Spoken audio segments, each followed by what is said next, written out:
Sheldon, if you have to go in the lion's den, as long as you go with God, you will come out. Amen.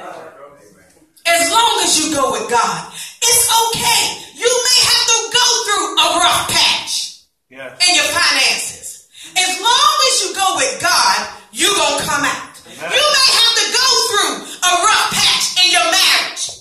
As long as you go with God, you may have to go through a rough patch in your health. As long as. A couple of things we need to know about this text. And if you come to Bible study, I'll make it real plain for you. But there's a king's decree that sent out the bullseye of promotion. Promotion and favor has a bullseye on it.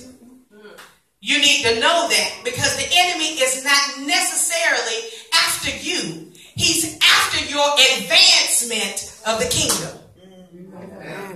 He's not necessarily after your marriage. He's after the witness of your marriage. He's not necessarily after your finances. Hello, somebody. He's after your tithes and offering. Oh, my gosh. Oh, wow. So the king's decree. Second thing that you have to really dive into is the prophet's devotion.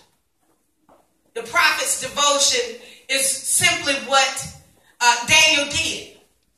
He remained steady. He didn't allow whatever was attacking him to take him over. We have to be careful. I wrote it down. There's a quote. Let me find my quote. There's something that I think that everybody should know about being a Christian and your lion's den. Doing right ain't no guarantee that you won't get thrown into a lion's den. Doing right is no guarantee that you won't get thrown into. Daniel was doing right. They couldn't find anything that he was doing wrong. However, the lion's den is the will of the enemy to thwart the plans of God over your life. The lion's den is the plan of the enemy and the will of the enemy to thwart God's hand and his will and his promises and his decrees over your life from actually manifesting. Jesus. There's the prophet's devotion. He was devoted to prayer. What are you devoted to? And when you get thrown in your lion's den, do you stop your devotion? If you're praying every day and you're going through, keep praying every day. If you're reading your word every day and you're going through, don't stop. Keep reading your word. Hello, somebody. You come to church every day. Hello, somebody. And then you start going through, keep coming to church. Don't break your devotions. All right? Third thing is the Lord's deliverance.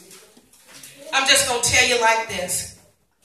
When people put you in a den, when life throw you in a den, expecting that you're going to be swallowed up and eaten by the troubles of life, know that God has a plan for you to take every trial and turn it into a blanket. Every tribulation will be turned into a pillow. What are you saying? When they threw